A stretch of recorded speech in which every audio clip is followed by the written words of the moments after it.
ರಾಜ್ಯದ ಪ್ರತಿ ಯೋಜನೆಗಳಲ್ಲಿ ಅಸಂವಿಧಾನಿಕವಾಗಿ ಅಲ್ಪಸಂಖ್ಯಾತರಿಗೆ ಮೀಸಲಾತಿ ಹೆಚ್ಚಿಸಿರುವುದನ್ನು ಕೂಡಲೇ ಹಿಂಪಡೆಯುವಂತೆ ಆಗ್ರಹಿಸಿ ಇಂದು ರಾಷ್ಟ್ರಭಕ್ತರ ಬಳಗ ಮಾಜಿ ಡಿಸಿಎಂ ಈಶ್ವರಪ್ಪನವರ ನೇತೃತ್ವದಲ್ಲಿ ಬೃಹತ್ ಪ್ರತಿಭಟನೆ ನಡೆದಿದೆ. ಪ್ರತಿಭಟನೆಯಲ್ಲಿ ಆರ್ಎಸ್ಎಸ್ ಮುಖಂಡ ನಟರಾಜ್ ಭಾಗವತ್ ಭಾಗವಹಿಸಿರುವುದು ಸಹ ಅಷ್ಟೇ ವಿಶೇಷವಾಗಿದೆ.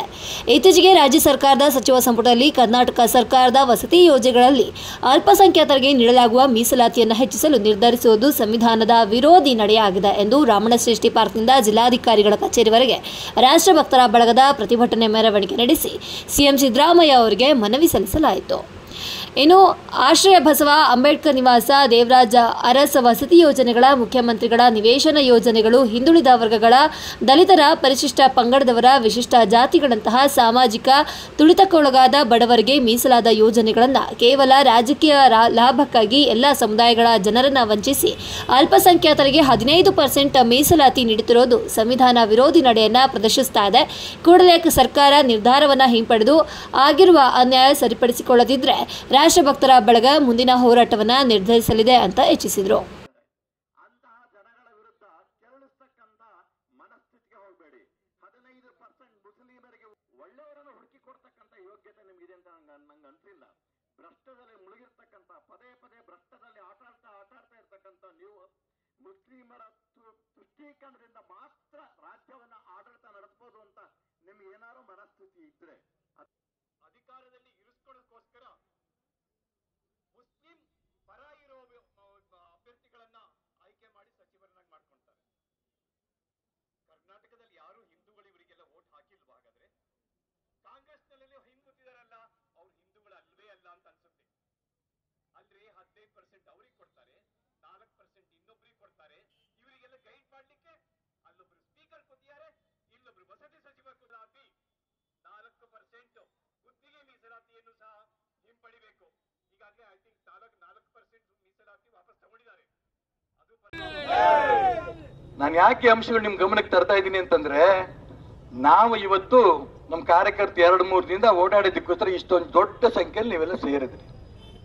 ಇದು ಆರಂಭ.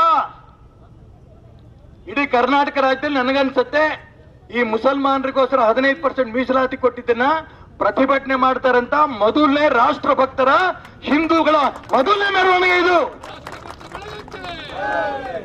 ಇದನ್ನ ನೀವೇನಾದ್ರು ತಾತ್ಸಾರ ಮಾಡ್ರೆ ಸಿದ್ದರಾಮಯ್ಯನವರೇ, ನಿಮ್ಮ ಮುಖ್ಯಮಂತ್ರಿ ಸ್ಥಾನವನ್ನ ಕಿತ್ತು ಬಿಸಾಕ್ತಿವಿ, 15% ಮುಸಲ್ಮಾನ್ಗೆ ಇಟ್ಟಿದ್ದಕ್ಕೆ ಬಿಸಾಕ್ತಿವಿ, ಎಲ್ಲ ಹಿಂದೂಗಳಿಗೆ ನ್ಯಾಯ ಕೊಡಂತ ಹೋರಾಟವನ್ನ ಖಂಡಿತ ನಾವು ಮಾಡೇ ಮಾಡ್ತೀವಿ, ಬಿಡೋದಿಲ್ಲ. ಇದನ್ನ ಉಳಿದೆಲ್ಲ ರಾಜಕಾರಣ ಮಾತಾಡಕ್ಕೆ ಇಷ್ಟಪಡಲ್ಲ ನಾನು. ಪಾಪ ಪೊಲೀಸ್ ಅಧಿಕಾರಿಗಳು ಅವ್ರು ಹೇಳಿದ್ರು ಅಲ್ಲಿ ಬ್ಯಾಡ್ರಿ ಈ ಕಾರ್ಯಕ್ರಮ ಮಾಡಬೇಡ್ರಿ ಅಂತ. ಇವರು ಹಾರಗಳು ಹಾಕ್ಸ್ಕೋಬೇಕು, ತುರಾಯಿ ಹಾಕ್ಸ್ಕೋಬೇಕು ಅಂತೇಳಿ RCB ನಲ್ಲಿ ಜನ ಸತ್ರು. ಜನ ಸತ್ತಿದ್ದಕ್ಕೆ ಯಾರು ಜವಾಬ್ದಾರಿ ಹೊತ್ಕೋಬೇಕಿತ್ತು? ಪರಮೇಶ್ವರ್ ಒಪ್ಕೋಬೇಕು, ಸಿದ್ದರಾಮಯ್ಯ ಒಪ್ಕೋಬೇಕು, DK ಶಿವಕುಮಾರ್ ಒಪ್ಕೋಬೇಕು. ಪ್ರಾಮಾಣಿಕ ಪೊಲೀಸ್ ಅಧಿಕಾರಿಗಳು ಸಸ್ಪೆಂಡ್ ಮಾಡಿದ್ದಾರೆ. ಈಗಲಾದ್ರೂ ಕೂಡ ಕ್ಷಮೆ ಕೇಳಿ ಅಧಿಕಾರಿಗಳನ್ನ ವಾಪಸ್ ತಗೊಳ್ಳಿ, ಅವ್ರ ನ್ಯಾಯ ಕೊಡಿ. ನಾನು ಯಾಕೆ ಅಂಶಗಳೆಲ್ಲ ಹೇಳಕ್ ಇಷ್ಟಪಡ್ತಾ ಇದ್ದೀನಿ ಅಂತಂದ್ರೆ, ಕರ್ನಾಟಕ ರಾಜ್ಯದಲ್ಲಿ ಇವತ್ತು ಮುಸಲ್ಮಾನ್ ಸರ್ಕಾರ ಇದೆ, ಆ ಸರ್ಕಾರ ಬೇಡ, ಹಿಂದೂಗಳು ರಾಷ್ಟ್ರಭಕ್ತರ ಪರವಾಗಿರಂತ ಸರ್ಕಾರ ಬರಬೇಕು.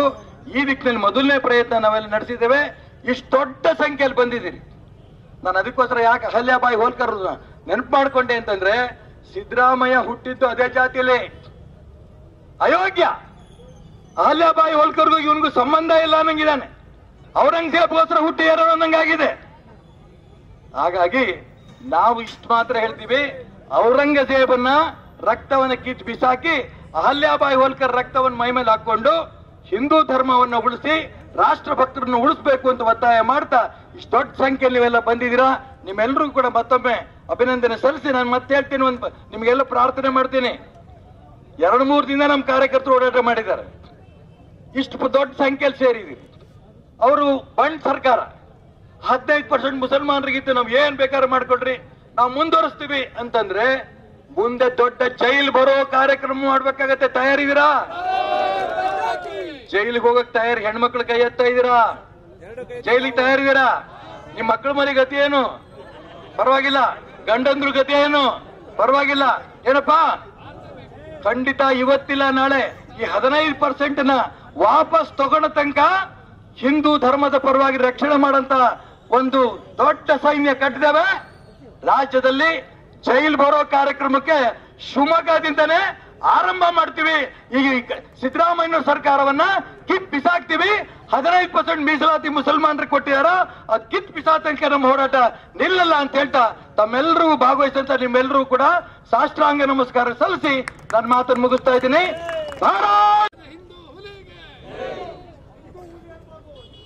ವಿಧಾನಸಭೆಯಲ್ಲಿ ಕೂತು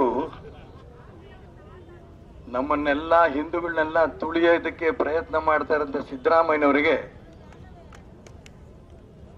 ಕಣ್ಣಿಲ್ಲ, ಕಿವಿ ಇಲ್ಲ, ಹೃದಯ ಮುಂಚೆ ಇಲ್ಲ. ಅವರಿಗೆ ವಿಧಾನಸೌಧದಲ್ಲಿರೋರು ಕೂಗ್ಬೇಕು, ಕೇಳಿಸ್ಬೇಕು. ಹಂಗ್ ಕೂಗ್ತೀರಾ? ಕೂಗ್ಬೋದಾ? ಭಾರತ್ ಮಾತಾ ಕಿ. ಇಲ್ಲಿ ಬಂದಿರೋ ನಾವೆಲ್ಲರೂ ಕೂಡ ರಾಷ್ಟ್ರ ಭಕ್ತರು. ಶಿವಪ್ಪ ನಾಯಕರ ಸ್ಟ್ಯಾಚ್ಯೂ ಇಲ್ಲಿದೆ. ನಾವೇನಾದ್ರೂ ಸುಮ್ಮನೆ ಕೂತ್ರೆ ಆ ಶಿವಪ್ಪ ನಾಯಕನ ಸ್ಟ್ಯಾಚ್ಯೂ ಇದೆಯಲ್ಲ, ಪ್ರತಿಮೆ, ಅದನ್ನ ಅಲ್ಲಿ ತೆಗೆದು ಔರಂಗಜೇಬ್ ಅವರ ಪ್ರತಿಮೆ ಬಂದು ಅಲ್ಲಿ ಕೂತ್ಕೊಂಡಂತೆ. ಔರಂಗಜೇಬ್ದು. ನಾನು ಯಾಕೆ ಇದನ್ನ ಹೇಳ್ತಾ ಇದ್ದೀನಿ ಅಂದ್ರೆ, ಹಿಂದೂ ಸಮಾಜ ಯಾವತ್ತೂ ಕೂಡ ಸುಮ್ಮನೆ ಕೂತಿಲ್ಲ. ನಾವೆಲ್ಲರೂ ಕೂಡ ಕಾಶಿಗೆ ಹೋಗ್ಬಿಟ್ಟು ಬಂದಿದ್ದೀವಿ. ಹೆಣ್ಮಕ್ಳು ಬಹಳ ಜನ ಇದ್ದೀರಿ. ಕಾಶಿನಲ್ಲಿ ಅಹಲ್ಯಾಬಾಯಿ ಹೋಳ್ಕರ್ ಅವರ ಪ್ರತಿಮೆ ಇದೆ. ನಾವು ಕಾಶಿಗೆ ಹೋಗಿ ಅಹಲ್ಯಾಬಾಯಿ ಪ್ರತಿಮೆ ನೋಡ್ ಬಂದಿದ್ದೀವಿ ಅನ್ನೋರ್ಲ ಕೈ ಎತ್ತಿ. Very good. ಆ ಅಹಲ್ಯಾಬಾಯಿ ಹೋಳ್ಕರ್ ಪ್ರತಿಮೆ ಅಲ್ಲಿ ಯಾಕಿದೆ ಅಂತಂದ್ರೆ, ಔರಂಗಜೇಬು ಕಾಶಿ ವಿಶ್ವನಾಥನ ಮಂದಿರವನ್ನ ಕೆಡವಿ ಲಿಂಗವನ್ನ ಒಡೆದಾಕಿ ಹೋಗಿದ್ದ. ನಿಮ್ಮಂತ ವೀರ ಮಹಿಳೆಯರು, ರಾಷ್ಟ್ರ ಭಕ್ತರು, ಅಹಲ್ಯಾಬಾಯಿ ಹೋಳ್ಕರ್ ಅವರು ಸುಮ್ಮನೆ ಕೂರ್ಲಿಲ್ಲ. ಔರಂಗಜೇಬ್ ಏನ್ ಮಾಡಿದ್ದ ಕಿತ್ತಾಕಿದ್ನಲ್ಲ, ಅಲ್ಲಿ ಹಿಂದೂ ಸಮಾಜ ಇದೆ, ನಾವೆಲ್ಲ ಇನ್ನು ಬದುಕಿದೀವಿ ಅಂತ ಹೇಳಿ ಮತ್ತೊಮ್ಮೆ ಆ ಕಾಶಿ ವಿಶ್ವನಾಥನ ದೇವಸ್ಥಾನವನ್ನ ಜೀರ್ಣೋದ್ಧಾರ ಮಾಡಿ ಅಲ್ಲಿ ವಿಶ್ವನಾಥನ ಮಂದಿರವನ್ನ ಸ್ಥಾಪನೆ ಮಾಡಿದಂತ ಕೀರ್ತಿ ಅಹಲ್ಯಾಬಾಯಿ ಹೋಳ್ಕರ್ ಅವರು. ನಾವೇನಾದ್ರು ಸುಮ್ಮನೆ ಕೂತ್ರೆ, ಇಷ್ಟೊಂದು ಜನ ಹೆಣ್ಮಕ್ಳು ಇಲ್ಲಿ ಇದಿರಲ್ಲ, ಸಿದ್ದರಾಮಯ್ಯನವ್ರ ಸರ್ಕಾರ ಹಿಂಗೆ ಮುಂದುವರೆದ್ರೆ ನೀವು ಹಿಂಗೆ ಕೇಸರಿ ಹಾಕೊಂಡ್ ಬರಕ್ ಬರಲ್ಲ. ಏನ್ ಹಾಕೊಂಡ್ ಬರ್ಬೇಕಾಗತ್ತೆ ಬರೋದಿನ? ಬುರ್ಕಾ. ಕರೆಕ್ಟ್ ಆಗಿ ಹೇಳ್ತಿದ್ದೀರಿ ಸಿದ್ದರಾಮಯ್ಯನವರೇ. ನಿಮ್ ಹೆಂಡತಿನೂ ಬುರ್ಕಾ ಹಾಕೋಣಂತ ಸ್ಥಿತಿ ನೀವು ತರ್ತಾ ಇದ್ದೀರಾ. ಇಡೀ ಕರ್ನಾಟಕ ಒಂದ್ ರೀತಿ ಮುಸಲ್ಮಾನರ ಮಯ ಆಗ್ತಾ ಇದೆ. ಮಾನ್ಯ ನರೇಂದ್ರ ಮೋದಿ ಅವರು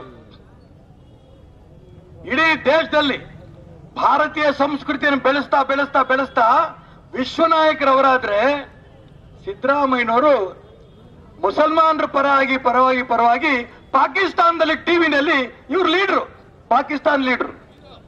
ನರೇಂದ್ರ ಮೋದಿ ವಿಶ್ವನಾಯಕ, ಸಿದ್ದರಾಮಯ್ಯ ಪಾಕಿಸ್ತಾನದ ಲೀಡರ್. ನಾನು ಹೇಳಿದೆ, ನೀವೇ ಹೇಳಿದ್ರಿ, ಇವತ್ತಿಲ್ಲ ನಾಳೆ ಸುಮ್ಮನೆ ಇದ್ರೆ ಖಂಡಿತ ಕರ್ನಾಟಕ ರಾಜ್ಯದಲ್ಲಿ ಏನ್ರಿ ತಪ್ಪಿದೆ, ಹೆಣ್ಮಕ್ಳು ನಾವು ಫ್ರೀ ಬುರ್ಕಾ ಕೊಡ್ತೀವ್ರಿ ಅನ್ನೋಂತ ಕಾಲ ಸಿದ್ದರಾಮಯ್ಯ ತರಬಹುದು. ಹಾಗಾಗಿ ನಾವಿಲ್ಲಿ ಸೇರಿರೋ ರಾಷ್ಟ್ರ ಭಕ್ತರು. ಈಗ ನಾನು ಹೇಳ್ತೀನಲ್ಲ, ಅಹಲ್ಯಾಬಾಯಿ ಹೋಳ್ಕರ್ ಅವರು ಆ ತಾಯಿ ಆಡಳಿತ ನಡೆಸ್ತಾರಂತ ಸಂದರ್ಭ ಎಲ್ಲ ಬಡವರ ಪರವಾಗಿದ್ರು. ಸಿದ್ದರಾಮಯ್ಯನವರು ಎಲ್ಲ ಮುಸಲ್ಮಾನರ ಪರವಾಗಿದ್ದಾರೆ. ಅಹಲ್ಯಾಬಾಯಿ ಹೋಳ್ಕರ್ ರಕ್ತವನ್ನು ಹಂಚಿಕೊಂಡು ಹುಟ್ಟಿರೋರು ಸಿದ್ದರಾಮಯ್ಯನವರು. ಆದ್ರೆ ಔರಂಗಜೇಬ್ ಕಡೆ ತಿರುಗಿಬಿಟ್ಟಿದ್ದಾರೆ. ಕರ್ನಾಟಕ ರಾಜ್ಯ ದೇಶದಿಂದ ಹೊರಗಡೆ ಇಲ್ಲ. ಇಡೀ ದೇಶದ ರಾಷ್ಟ್ರ ಭಕ್ತರು ನರೇಂದ್ರ ಮೋದಿ ನಮ್ಮ ನಾಯಕರು ಅಂತ ಒಪ್ಪಿದ್ದಾರೆ, ಸಿದ್ದರಾಮಯ್ಯ ಅಲ್ಲ. ಇದು ನಮ್ಮ ತೀರ್ಮಾನ. ಇವತ್ತು ನೀವು 15% ಮುಸಲ್ಮಾನರಿಗೆ ಕೊಡ್ಬೇಕು ಅಂತ ಒಂದು ರೆಸೊಲ್ಯೂಷನ್ ಮಾಡಿದ್ರಿ ಸರ್ಕಾರದಾಗ. ನಿಮ್ ಸರ್ಕಾರದ ಆ ಕಾನೂನಿಗೆ ಏನ್ ತೀರ್ಮಾನ ತಗೊಂಡಿದ್ದಾರೋ ಅದಕ್ಕೆ ಏನೇನು ಬೆಲೆ ಇಲ್ಲ. ಇಡೀ ರಾಜ್ಯದಲ್ಲಿ ಎಲ್ಲರೂ ಕೂಡ ಮನೆ ಮನೆನ ಹೋಗ್ತೇವೆ. ಯಾವ ಕಾರಣಕ್ಕೂ ಮುಸಲ್ಮಾನರ 15% ಒಪ್ಪಲ್ಲ ಅಂತೇಳಿ ಸಹಿ ಸಂಗ್ರಹ ಮಾಡ್ತೇವೆ. ಘನತೆ ವ್ಯಕ್ತ ರಾಜ್ಯಪಾಲರಿಗೆ ತಗೊಂಡೋಗಿ ಆ ಮೆಮೊರಂಡಮ್ ಕೊಡ್ತೇವೆ. ಯಾವ ಕಾರಣಕ್ಕೂ ಕೂಡ ಆ ಬಿಲ್ ಅನ್ನ ಪಾಸ್ ಮಾಡಕ್ ಅವಕಾಶ ಕೊಡಲ್ಲ. ಇದು ಹಿಂದೂ ರಾಷ್ಟ್ರ ಇಲ್ಲದೆ ಇರಬಹುದು, ಆದ್ರೆ ಮುಸಲ್ಮಾನರು ರಾಷ್ಟ್ರ ಇದಲ್ಲ. ನೀವು ಮುಸಲ್ಮಾನ್ ರಾಷ್ಟ್ರ ಮಾಡಕ್ ಕೊಟ್ಬಿಟ್ಟು ರಾಜ್ಯ ಮಾಡಕ್ ಕೊಟ್ಟಿದ್ದೀರಿ. ಇಡೀ ದೇಶದಲ್ಲಿ ಭಾರತಾಂಬೆ ನಾವು ಜೈಕಾರ ಹಾಕಿದ್ರೆ ಕರ್ನಾಟಕದ ಕಾಂಗ್ರೆಸ್ ಸರ್ಕಾರ ಮುಸಲ್ಮಾನರಿಗೆ ಜೈಕಾರ ಹಾಕೊಂಡು ಹೊರಟಿದೆ. ಮತ್ತೇನ್ ಹೇಳ್ತಾರೆ? ಯಾರ್ಯಾರು ಕೋಮುಗಲಭೆ ಉಂಟು ಮಾಡಕ್ ಪ್ರಯತ್ನ ಮಾಡ್ತಾರೋ ಅವ್ರನ್ನ ಒಳಗಡೆ ಹಾಕಂತ ಕಾನೂನು ತರ್ತಾರಂತೆ. ಕೋಮುಗಲಭೆ ಉಂಟು ಮಾಡೋದಕ್ಕೆ ಕಾನೂನು ತರ್ತಾರಂತೆ. ಅಲ್ರಿ, ಮುಸಲ್ಮಾನರ ಪರವಾಗಿ 15% ನೀವು ಕೊಡ್ತಾ ಇದ್ದೀರಿ, ಇದ್ರ ನಾವು ವಿರೋಧ ಮಾಡ್ತಿದೀವಿ. ಕೋಮು ಬಗ್ಗೆ ಯಾರಿಗೆ ಒಳಗಾಕ್ಬೇಕು? ಇವಾಗ ಯಾರಿಗೆ ಒಳಗಾಕ್ಬೇಕೀಗ?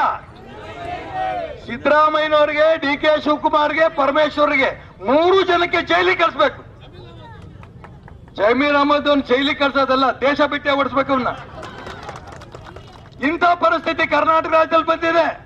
ಏನ್ ದಿನ ದಿನ ದಿನ ಒಬ್ಬ ಮುಸಲ್ಮಾನ್ ಕೊಲೆ ಆಯ್ತು ಮಂಗಳೂರಿನಲ್ಲಿ. ಎಲ್ಲಾ ಕಾಂಗ್ರೆಸ್ನವರು ಎದ್ದು ಬಿಟ್ರು. 3 ಕಡೆ ಅದಕ್ಕೋಸ್ಕರ ಒಂದು ಸಮಿತಿಗಳು ಮಾಡ್ತಾರಂತೆ ರಕ್ಷಣೆ ಮಾಡೋದಿಕ್ಕೆ. 50-60 ಜನ ಮುಸಲ್ಮಾನರು ನಮ್ಮ ಹಿಂದೂ ಯುವಕರನ್ನ ಕಗ್ಗೊಲೆ ಮಾಡಿದ್ರಲ್ಲ, ಅವಾಗೆಲ್ಲೋ ಇದ್ರಿ ಸಿದ್ದರಾಮಯ್ಯನವರೇ?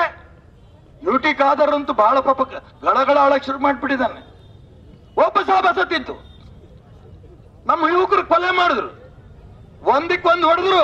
ಇನ್ನೊಂದ್ಸರಿ ನಮ್ ಸುದ್ದಿ ಬಂದ್ರೆ 1ಕ್ಕೆ 10 ಹೊಡಿತೀವಿ ಅಂತ ಹೇಳ್ತಾ ಇದಾರೆ ಎಲ್ಲರೀಗ. ಸುಮ್ಮನೆ ಕೂರಲ್ಲ. ನಮ್ ಸುದ್ದಿ ಬಂದ್ರೆ ಬಿಡಲ್ಲ.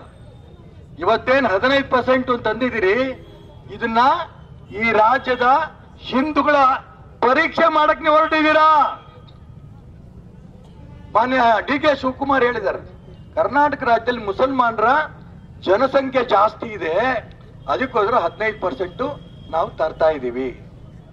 ನೀವು ಹೀಗೆ ಬಿಟ್ರೆ 15% ಜನಸಂಖ್ಯೆ ಜಾಸ್ತಿ ಆಗೋದಲ್ಲ, ಇಡೀ ಕರ್ನಾಟಕ ಮುಸಲ್ಮಾನರು ಮಯ ಮಾಡ್ಬಿಡ್ತೀರಿ. ಎಲ್ಲದರಲ್ಲೂ ಮುಸಲ್ಮಾನರು. ಬಜೆಟ್ ಅಲ್ಲಿ, ಹಿಂದಿನ ಬಜೆಟ್ ನಲ್ಲಿ ಮುಸಲ್ಮಾನರು ಇಟ್ಟಿದ್ದ ದುಡ್ಡು ಎಷ್ಟು ಗೊತ್ತಾ ನಿಮಗೆ? 900 ಕೋಟಿ ಕಳೆದ ಬಾರಿ. ಈ ಬಾರಿ ಎಷ್ಟು ಇಟ್ಟಿದ್ದಾರೆ? 1917 ಕೋಟಿ. ಏನ್ ಬೀಗರ ನಿಮಗೆ ಮುಸಲ್ಮಾನರು? ಹಿಂದೂಗಳು ಬೇಡವಾ? ಮಾತೆತ್ರ ಹಿಂದೂ ಮುಸ್ಲಿಂ ಅಂತ ಅಂತಿದ್ರಿ. ಮುಂಚೆ ಅಹಿಂದ, ಹಿಂದುಳಿದವರು, ದಲಿತರು, ಅಲ್ಪಸಂಖ್ಯಾತರು. ಯಾಕೆ ಹಿಂದುಳಿದವರು ದಲಿತರನ್ನ ಬಿಟ್ರ? ಅವ್ರು ಬೇಡವಾ ನಿಮಗೆ? ಹೆಂಗಿದ್ರು ಕೈ ಬಿಟ್ಬಿಟ್ರೆ ಇಡೀ ದೇಶದಲ್ಲಿ ನರೇಂದ್ರ ಮೋದಿ ಪ್ರಧಾನಮಂತ್ರಿ ಆದ್ರು. ಹಿಂದುಳಿದವರು, ದಲಿತರು ಎಲ್ಲರೂ ಹಿಂದೂಗಳು ನರೇಂದ್ರ ಮೋದಿ ಜೊತೆ ಹೋದಾಗ ಕರ್ನಾಟಕ ರಾಜ್ಯದಲ್ಲಿ ಹೆಂಗಾದ್ರೂ ಮಾಡಿ ಮುಸಲ್ಮಾನರನ್ನು ತೃಪ್ತಿ ಪಡಿಸಿ ಮತ್ತೊಮ್ಮೆ ರಾಜ್ಯದಲ್ಲಿ ಮುಸಲ್ಮಾನ್ ಬೆಂಬಲಿತ ಕಾಂಗ್ರೆಸ್ ಸರ್ಕಾರ ಬರಬೇಕು ಅಂತ ಪ್ರಯತ್ನಕ್ಕೋಸ್ಕರ ಇದು 15% ಶಾಂಪಲ್ ಆಗಿ ಕೊಟ್ಟಿದ್ದಾರೆ ಮುಸಲ್ಮಾನರಿಗೆ. ಯಾವ ಕಾರಣಕ್ಕೂ ಬಿಡಲ್ಲ. ಈ ಕಾಯ್ದೆಯನ್ನು ತರಕ್ ಹೊರಟಿದ್ದಾರೆ, ಯಾವ ಕಾರಣಕ್ಕೂ ಜಾರಿ ಆಗ್ಬಿಡಲ್ಲ. ಪ್ರಾಣ ಹೋದ್ರೂ ಬಿಡಲ್ಲ. 15% ವಾಪಸ್ ತಗಿಸ್ತೀವಿ. ಇದು ನಮ್ಮ ತೀರ್ಮಾನ, ನಮ್ಮ ಪ್ರತಿಜ್ಞೆ. ಸ್ವಾತಂತ್ರ್ಯಕ್ಕೋಸ್ಕರ ಹೋರಾಟ ಮಾಡದಂತ ಅವ್ರು ಯಾರ್ದು ನೆನಪಿಲ್ಲ ಇವರಿಗೆ. ಮಾತೆತ್ರ ಟಿಪ್ಪು ಸುಲ್ತಾನ್ ಅಂತಾರೆ. ಅಹಲ್ಯಾಬಾಯಿ ಹೋಳ್ಕರ್ ಅವ್ರು ರಕ್ತ ಹಂಚಿಕೊಂಡ್ರಂತ ನೀವು ಇದಕ್ಕಿದ್ದಂಗೆ ಔರಂಗಜೇಬ್ ರಕ್ತ ಪರಿವರ್ತನೆ ಆಗಿದೆಯಲ್ಲ. ಕರ್ನಾಟಕ ರಾಜ್ಯದಲ್ಲಿ ಮಾತ್ರ ನಿಮ್ ಪ್ರಯತ್ನ ಕಾಂಗ್ರೆಸ್ ಇಂದು. ನಮ್ಮ ಮೈಯಲ್ಲೆಲ್ಲ ಹರಿತಾ ಇರೋದು, ರಾಷ್ಟ್ರಭಕ್ತರು ಮೈಯಲ್ಲಿ ಹರಿತಾ ಇರೋದು ಅಹಲ್ಯಾಬಾಯಿ ಹೋಳ್ಕರ್. ಎಲ್ಲಾ ಬಡವರು ನ್ಯಾಯ ಕೊಟ್ಲು, ಎಲ್ಲಾ ಬಡವರು ಮನೆ ಕಟ್ಟಿಸ್ಕೊಟ್ಲು. 15% ಮೀಸಲಾತಿ ಯಾರಿಗೂ ಮಾಡ್ಲಿಲ್ಲ. ಎಲ್ಲಾ ದೇವಸ್ಥಾನಗಳ ಅಭಿವೃದ್ಧಿ ಮಾಡಿದ್ರು. ನೀವೇನ್ ಮಾಡ್ತಾ ಇದ್ದೀರಿ? ನಿಮಗೆ ಸಿಕ್ಕಂತ ಬಜೆಟ್ ನಲ್ಲಿ ಮುಸಲ್ಮಾನರ ಮಕ್ಕಳಿಗೋಸ್ಕರ ಶಾದಿ ಭಾಗ್ಯ, ಅವ್ರ ಮದುವೆ ಆದ್ರೆ ಸಿಕ್ಕಾಪಟ್ಟೆ ದುಡ್ಡು ಕೊಡ್ತಾರಂತೆ. ಯಾಕೆ ನಮ್ಮ ಹೆಣ್ಮಕ್ಳು ಮದುವೆ ಆದ್ರೆ ನೀವು ನೆನಪಾಗಲ್ವಾ? ಹಿಂದುಳಿದವರು, ದಲಿತರು ನಮ್ಮಲ್ಲಿ ಇಲ್ವಾ? ಬಡವರು ಇಲ್ವಾ? ಆ ಬಡವರು ಶಾದಿ ಭಾಗ್ಯ ಅದಕ್ಕೆ ಎಷ್ಟು ಕೊಡ್ತಿದ್ದೀರಿ? 1 ರೂಪಾಯಿ ಇಲ್ಲ. ಮುಸಲ್ಮಾನ ಹೆಣ್ಮಕ್ಳು ಮದುವೆ ಆದ್ರೆ ಶಾದಿ ಭಾಗ್ಯ ದುಡ್ಡು. ಮದ್ರಸ ಸ್ಕೂಲ್ಗಳಿಗೆ ಸಿಕ್ಕಾಪಟ್ಟೆ ದುಡ್ಡು. ಮುಸಲ್ಮಾನರ ಮಕ್ಕಳ ಸ್ಕೂಲ್ಗಳಿಗೆ ನಮ್ಮ ಸರ್ಕಾರಿ ಶಾಲೆಗಳು ಸೋರ್ತಾ ಇದ್ದಾವೆ. 1 ರೂಪಾಯಿ ದುಡ್ಡು ಕೊಡ್ತಾ ಇಲ್ಲ. ಅವ್ರಿಗೆ ಸ್ಕಾಲರ್ಶಿಪ್ ಕೊಡ್ತಾರಂತೆ ಮುಸಲ್ಮಾನರಿಗೆ, ನಮ್ಮ ಮಕ್ಕಳಿಗೆ ಏನೂ ಇಲ್ಲ. ನಾನು ಅದಕ್ಕೋಸ್ಕರ ಹೇಳಿದೆ, ಅಹಲ್ಯಾಬಾಯಿ ಹೋಲ್ಕರ್ ರಕ್ತ ಹಂಚ್ಕೊಟ್ಟಿರಂತ ಸಿದ್ದರಾಮಯ್ಯನವರೇ, ಅಹಲ್ಯಾಬಾಯಿ ಹೋಲ್ಕರ್ ಅವರ ಕಥೆ ನೀನು ಓದಿ, ಅವ್ರ ಚರಿತ್ರೆ ಓದಿ, ಅವರಂಗೆ ಆಡಳಿತ ನಡೆಸಿ. ಇಲ್ಲ ಅಂದ್ರೆ ನಾವು ಬಿಡಕ್ ಸಾಧ್ಯ ಇಲ್ಲ. ಇವತ್ತು ಮಳೆ ಬರುತ್ತೆ ಅಂತ ಅನ್ಕೊಂಡ್ರು ಕೂಡ ನೀವೆಲ್ಲ ಬಂದ್ಬಿಟ್ರಿ. ಮಳೆ ಬರುತ್ತೆ, ಬಿಸಿಲು ಬರುತ್ತೆ, ಮಳೆ ಬರುತ್ತೆ, ಬಿಸಿಲು ಬರುತ್ತೆ. ಹಂಗೆ ಇವತ್ತು ಸಿದ್ದರಾಮಯ್ಯ ಇದ್ದಾನೆ, ನಾಳೆ ಕರ್ನಾಟಕ ರಾಜ್ಯದಲ್ಲಿ ಒಳ್ಳೆ ಮಳೆ ಬರುತ್ತೆ. ಧರ್ಮ, ಹಿಂದೂ ಧರ್ಮವನ್ನು ಕಾಪಾಡಂತ ಸರ್ಕಾರ ಕರ್ನಾಟಕ ರಾಜ್ಯದಲ್ಲಿ ಬಂದೇ ಬರುತ್ತೆ.